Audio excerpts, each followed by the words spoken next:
Contract کی validity کے لیے یا کہ اس کے درست ہونے کے لیے یہ ضروری ہے کہ جو اس کا مقصد ہو یا اس کا جو آبجیکٹ ہو یا اس کا جو انڈر لائنگ کاز ہو یا موٹیویٹنگ کاز ہو وہ لافل اور اسے جائز ہونا چاہیے۔ اگر کانٹریکٹ بظاہر درست ہے کا مفہوم یہ ہے کہ جو کانٹریکٹنگ پارٹیز ہیں وہ کوالیفائڈ ہیں، کمپیٹنٹ ہیں ٹو میک دی کانٹریکٹ، اسی طریقے سے سبجیکٹ میٹر کوئی جائز چیز ہے، لیکن اس کانٹریکٹ کا مقصد ناجائز ہے تو وہ کانٹریکٹ بھی ناجائز ہوگا اور غلط ہوگا۔ تو کانٹریکٹ کا جو مقصد ہے یا جو موٹیویٹنگ کاز ہے it should also be permissible. اس کو ہم کہتے ہیں legality of object and motivating cause یا کہ underlying cause. Legality of object and motivating cause کا مفہوم کیا ہے، اس کا جائزہ ہم اس پریزنٹیشن میں لیں گے۔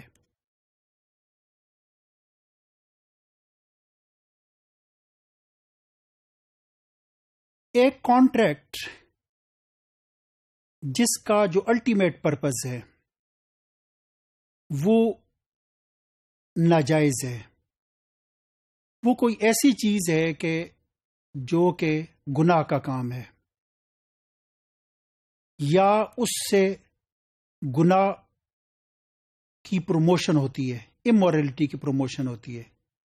وہ پبلک پالیسی کے خلاف ہے، تو اس طرح کا ٹرانزیکشن ناجائز ہوگا۔ فرض کریں کہ آپ ایک بلڈنگ رینٹ پہ دیتے ہیں اور آپ کو یہ پتہ ہے کہ وہ یہ بلڈنگ گیمبلنگ یا جوئے کے لیے وہ استعمال کرے گا، تو اس کا مطلب یہ ہوا کہ آپ ایک ناجائز کام میں حصہ دار بن رہے ہیں۔ قرآن یہ کہتا ہے کہ وَلَا تَعَاوَنُوا کہ تعاونوا علی البر والتقوی کہ نیکی اور تقوی میں تعاون کرو اور اسم اور عدوان میں یعنی کہ گناہ میں کسی کے ساتھ تعاون نہ کرو اور اس کے حصے دار نہ بنو۔ تو اگر ایک شخص ایک پراپرٹی کو لیز کر رہا ہے which will be used as gambling for the purpose of gambling، تو ہم یہ کہیں گے کہ یہ جو لیز کا کانٹریکٹ ہے یہ ایک ناجائز کانٹریکٹ ہے، کیونکہ اس پراپرٹی کو آپ یوز کر رہے ہیں for an act of sin یا کہ for an act of disobedience, کہ ایک ناجائز کام کے لیے آپ اس پراپرٹی کو استعمال کر رہے ہیں۔ اسی طریقے سے آپ ایک پراپرٹی کو سیل کر رہے ہیں اور آپ کو یہ پتہ ہے کہ اس پراپرٹی کو یا کہ اس چیز کو ایک غلط مقصد کے لیے استعمال کیا جائے گا۔ For example a person sells weapon to a habitual murderer to a criminal person and he knows that he will use this weapon to kill innocent person, تو یہ جو سیل ہے this sale would be invalid, the reason being that the object اور the purpose of the contract is unlawful. اسی طریقے سے ایک شخص یعنی a person sells grapes to a winery to a person ہو frequently and generally extracts wine from the grapes, such sale is also invalid۔ کہ ایک شخص انگور فروخت کرتا ہے اور اسے یہ پتہ ہے کہ اس انگور سے جو خریدنے والا ہے وہ شراب کشید کرے گا اور شراب کا وہ کاروبار کرے گا، شراب کو بیچے گا،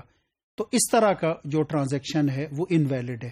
تو ہم یہ کہہ سکتے ہیں کہ ہر وہ ٹرانزیکشن کہ جس کا جو مقصد ہے وہ ناجائز ہو، وہ غلط ہو، اور غلط اس چیز کا جو استعمال اس سے مطلوب ہو، تو اس طرح کا ٹرانزیکشن انویلڈ ہوگا۔ اس سارے کو ہم کہتے ہیں کہ یہ ہے legality of object and under lying cause, یعنی جس میں کہ صرف اشیاء ہی شامل نہیں ہے بلکہ جو سروس اور پرفارمنس ہے وہ بھی شامل ہے، کہ جو سروس ہے یا کہ جو پرفارمنس ہے وہ خلاف شریعت نہیں ہونی چاہیے۔ تو اسلامک لا میں جس طریقے سے کہ سبجیکٹ میٹر کے حوالے سے دیگر ریکوائرمنٹس ہیں. ایک اہم ریکوائرمنٹ یہ کہ جو الٹیمیٹ پرپز ہے کانٹریکٹ کا، ٹرانزیکشن کا، اسے بھی جائز ہونا چاہیے. لیکن اس میں ہمیں ایک بات یہ ذہن میں رکھنی چاہیے کہ یہ جو ہم نے مثال دی ہے کہ گریپس کو آپ جو سیل کر رہے ہیں، اگر بیچنے والے کو یہ نہیں پتا کہ یہ کس مقصد کے لیے وہ گریپس استعمال کرے گا، تو بیچنے والے کے لیے یہ کانٹریکٹ ناجائز نہیں ہے. یہ ناجائز صرف اور صرف خریدار کے لیے ہے.